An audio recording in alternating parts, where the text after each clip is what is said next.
ও বিশাল আকাশের মালিক, বিশাল জমিনের মালিক, বিশাল মরুভূমির মালিক, বিশাল পাহাড়ের মালিক, লৌহে মাহফুজের মালিক, বাইতুল মামুরের মালিক, সিদরাতুল মুনতাহার মালিক, লৌহে মাহফুজের মালিক, বিশাল আরশের মালিক।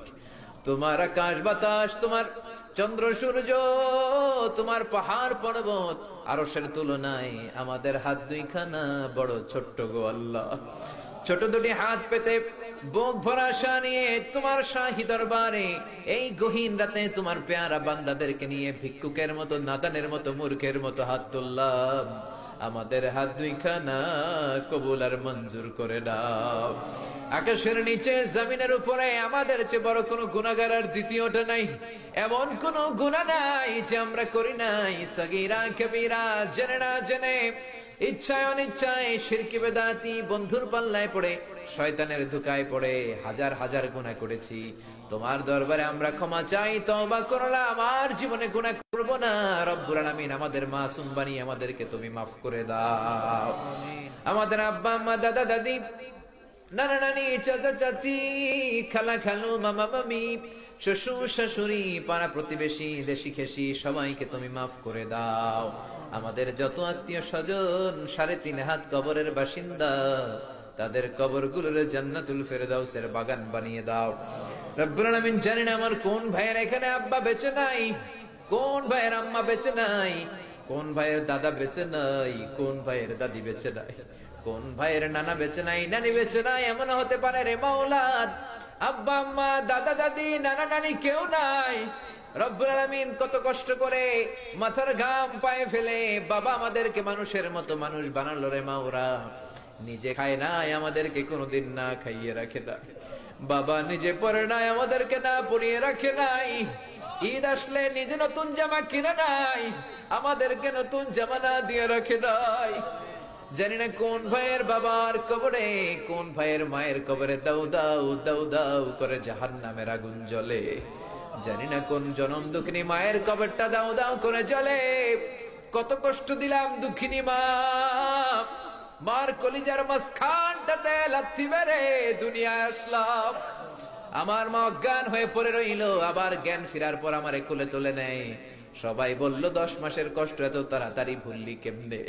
আমার মা জবাবে বললেন, তোমরা বুঝবা না, যখন আমি আমার সন্তান কোলে লইছি, বুকে লইছি, চুমা খাইছি রে, 10 মাসের সব কষ্ট আমি 1 মিনিটে ভুলা ফালাইছি। জানি না কোন ভাইয়ের ওই জনম দুঃখিনী মায়ের কবরে আগুন জ্বলে, কোন ভাইয়ের আব্বা জানের কবরে আগুন জ্বলে, দাদার কবরে, দাদির কবরে, নানার কবরে, নানির কবরে আগুন জ্বলে। আব্বা আম্মার কবরে তুমি আযাবে দিও না, দাদা দাদির কবরে তুমি আযাবে দিও না, নানা নানির কবরে তুমি আযাবে দিও না। রব্বুল আলামিন নাম না জানা যত মুমিন বান্দা বান্দি তামাম জাহানের যত কবরস্থানে যত মুমিন বান্দা বান্দি মুর্দেগান হয়ে পড়ে আছে, প্রত্যেকের কবর গুলোরে তুমি জান্নাতুল ফেরদাউসের বাগান বানিয়ে দাও। রব্বুল আলামিন, যারা টাকা দিয়ে, পয়সা দিয়ে, বুদ্ধি দিয়ে, পরামর্শ দিয়ে আজকের এই কোরআনের 27তম কোরআনের বাগানটারে সফল করলো মাওলা, কিয়ামতের দিন কঠিন মুসিবতের কালে এই মাহফিলটাকে তুমি তাদের নাজাতের ওসিলা বানিয়ে দাও। রব্বুল আলামিন, যারা মাগরিব থেকে শুরু করে রাত 12টা পর্যন্ত আমার কলিজার টুকরা ভাইরা, বাসার ভাইয়ের আলোচনা শুনলেন, ওই দূর চট্টগ্রাম থেকে আমার ভাই আসলেন, তার আলোচনাও শুনলেন, আমার কাছ থেকে কিয়ামতের আলামতের ব্যাপারে আলোচনা শুনলেন। রব্বুল আলামিন, কিয়ামতের আলামতের কথা শুনে আমাদের ভয় লাগে, আমাদের অন্তর কেঁপে যায়, আমাদের বড় ভয় হয়, না জানি আমরা ঈমান হারা হয়ে মরে যাই। রব্বুল আলামিন, যত হকের কথা শুনলাম আমাদের জীবনে যেন বাস্তবায়ন করতে পারি তৌফিক দাও। আমার যে ভাইরা এখানে ব্যবসা করে ব্যবসায় বরকত দাও, আমার যে ভাইরা চাকরি করে চাকরিতে বরকত দাও, আমার যে ভাইরা দেশের বাইরে প্রবাস জীবন কাটায় তারা যেন সহি সালামতে থেকে দেশে অর্থ পাঠাতে পারে তৌফিক দাও। মাহফিল কমিটি থেকে দোয়া চাওয়া হয়েছে, অনেক প্রবাসী ভাইরা দোয়া চেয়েছে মাওলা, তাদের মনে কি আশা কি বাসনা আমি জানি না, তোমার জানার বাকি নাই। রব্বুল আলামিন প্রবাসী যেই ভাইয়েরা আছে মনের নেক মাকাসেদ পূরণ করে দাও। যত মাদ্রাসার ছাত্ররা এসেছে কবুল করে নাও, যত শিল্পীরা আজকে গান গাইলো কবুল করে নাও, আজকের উপস্থাপক ভাইটাকেও তুমি কবুল আর মঞ্জুর করে নাও। রব্বুল আলামিন অনেক মাদ্রাসার ছাত্ররা এসেছে, প্রাইমারি স্কুলের টিচাররা এসেছেন, মুয়াজ্জিন সাহেব, ইমাম সাহেব, খতিব সাহেব, কওমি মাদ্রাসা, আলিয়া মাদ্রাসার শিক্ষক, হাই স্কুলের শিক্ষক ভাইরা এসেছে, কলেজের প্রফেসররা এসেছে, প্রশাসনের লোকেরা এসেছে, মা বোনেরা যাদের কানে আমার মাইকের আওয়াজ যায় তারাও তো দুই হাত তুলে তোমার দরবারে কাঁদে রে মাওলা। তোমার কি একটু মায়া লাগে না?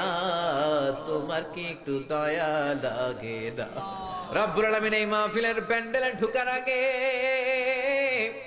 যেমন করে আমাদের গুনার বস্তাগুলো নামিয়ে নিয়েছো, যাওয়ার সময় গুনার বস্তা আর কাঁধে তুলে দিও না। রব্বুল আলামিন যতদিন এই জমিনে থাকবো তোমার গোলামি করে বাঁচার তৌফিক দাও। আমরা তোমার গোলাম, শুধু আমরাই গোলাম না, গোলামের ঘরের গোলাম, বান্দির ঘরের গোলাম। আমার বাবাও তোমার গোলাম, আমার মা তোমার বান্দি। আমাদের মাথার চুলের ঝুটি তোমার কুদরতি হাতের মুঠোয়, তুমি যা চাও তাই করতে পারো। আমার প্রাণের ভাইয়েরা কোরআনের প্রেমে প্রেমিক হয়ে দুনিয়ার কোন আকর্ষণে নয়, মহাবিশ্বের মহাগ্রন্থ আল কোরআনের প্রেমে আকর্ষিত হয়ে রাত 12টা পর্যন্ত চোখের পানি ছেড়ে তোমার দরবারে হাত তুলে রেখেছে। মাওলা, আমার সবগুলো ভাই আর বোনদেরকে তুমি কবুল আর মঞ্জুর করে দাও। এলাকার যুবক ভাইদেরকে তুমি সাইয়েদনা ওমরের মতো, হামজার মতো, খালিদ ইবনে ওয়ালিদের মতো কবুল আর মঞ্জুর করে নাও। এলাকার মা বোনদেরকে ফাতেমার মতো, আয়েশার মতো, আসিয়ার মতো কবুল আর মঞ্জুর করে নাও। এলাকার প্রত্যেকটা ফ্যামিলিকে তুমি জান্নাতি ফ্যামিলি হিসেবে কবুল আর মঞ্জুর করে দাও। রব্বুল আলামিন যারা কোরআনের কথা বলতে যে এই দেশে মাজলুম, তাদের তুমি হেফাজত করো। যতদিন বাঁচি হকের কথা যেন বলতে পারি, কোরআনের হক কথা যেন ছড়িয়ে দিতে পারি, তুমি তৌফিক দাও। কয়েকদিনের হায়াত নিয়ে এসেছি, আমাদের কেউ জানা নাই, জানি না কোন দিন মালাকুল মাউতের হাতে ধরা পড়ে যায়, জানি না কোন দিন ওই মসজিদের মাইকে বলা হবে অমুক এলাকার অমুক ভাই আমাদের মাঝে দুনিয়ায় ডাক, জানি না কোন দিন কাফনের সাদা কাপড় দিয়ে আমার দেহটারে পেঁচ দেয়া হবে। এই দুনিয়ায় আসার একটা সিরিয়াল আছে, যাওয়ার কোনো সিরিয়াল নাই।